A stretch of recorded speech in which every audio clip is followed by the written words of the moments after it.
What fasting really does to your body, weight, and health. What if I told you that just by not eating, your body can switch from burning sugar to burning fat, start cleaning damaged cells, and even change the way your brain works? Sounds unbelievable, right? But this is exactly what happens inside your body when you fast. And here's the shocking part. Most people have no idea it's happening. Some people fast and lose weight rapidly. Others feel weak, dizzy, and confused. Some say fasting gave them mental clarity they've never experienced before, while others quit within a few hours because they feel like they can't survive without food. So what is the truth? Is fasting a powerful health tool, or just another trend that's misunderstood? Stay with me, because in this video, you're going to discover what actually happens inside your body hour by hour when you stop eating, how it affects your fat, your brain, your hormones, and even your cells, and whether it's truly safe or not. And what I'm about to tell you about your body after 12 hours without food may completely change how you think about eating forever. Let's begin. First, let's clear up a major misunderstanding. Fasting is not starvation. Starvation is when your body is forced to survive without food for long periods in an unhealthy way. Fasting is a controlled, voluntary break from eating. And this difference is extremely important. There are different types of fasting. Some people follow intermittent fasting, eating within a fixed window like 8 hours and fasting for 16. Others fast for a full 24 hours once or twice a week. Some people even do longer fasts under medical supervision. But no matter the method, your body responds in a very specific biological sequence. Now let's go inside your body, step by step. Right after you eat a meal, your body starts breaking food into nutrients. Carbohydrates become glucose, which enters your bloodstream and becomes your main energy source. In response, your pancreas releases insulin. Insulin acts like a key that allows glucose to enter your cells for energy. At this stage, your body is in fed mode. Energy is coming in. Everything feels normal. But then time passes and things start changing. After a few hours, blood sugar begins to drop. Insulin levels also start decreasing. Now your body needs a backup fuel source. This is where glycogen comes in.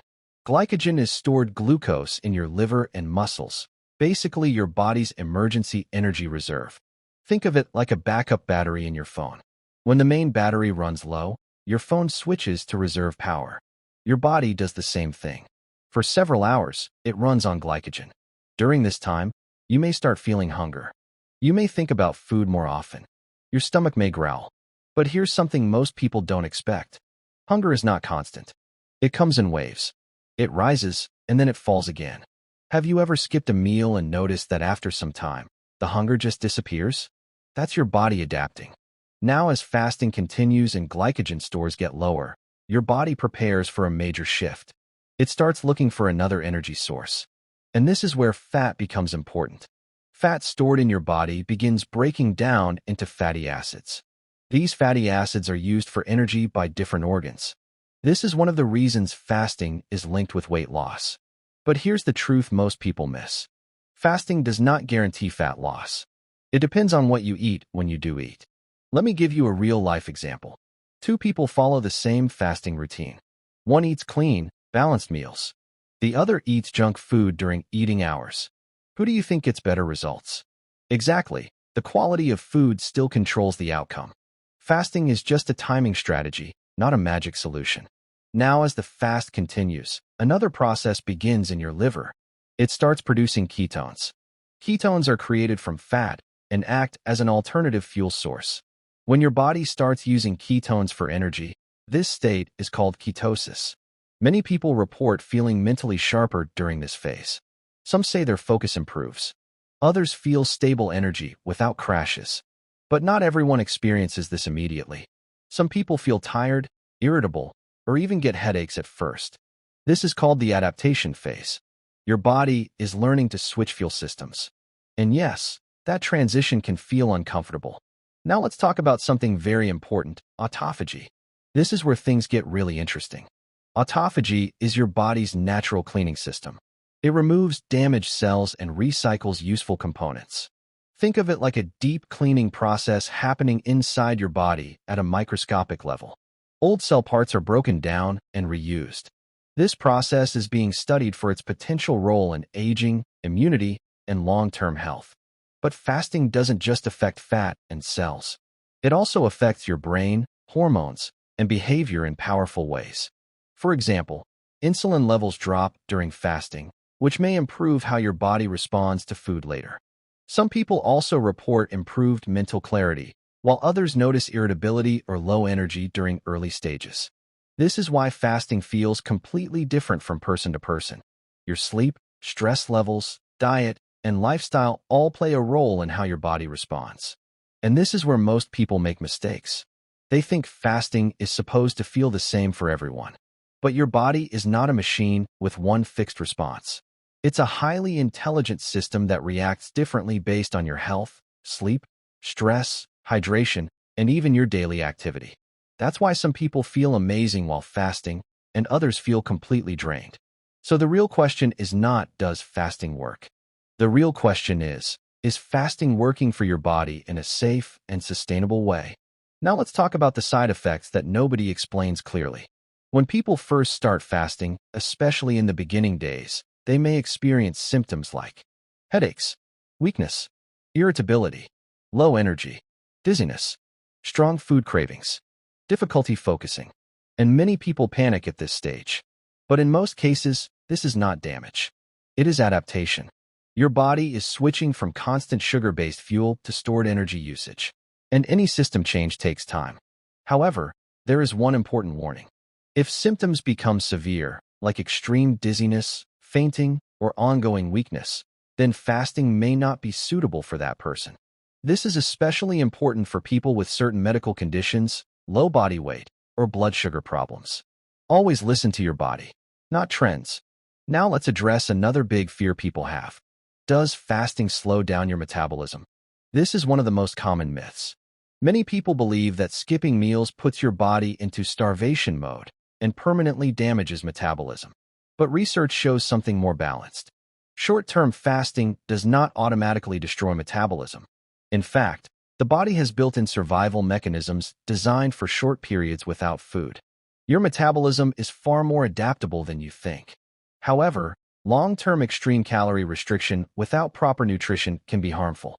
That's not fasting, that's malnutrition. So again, balance is everything.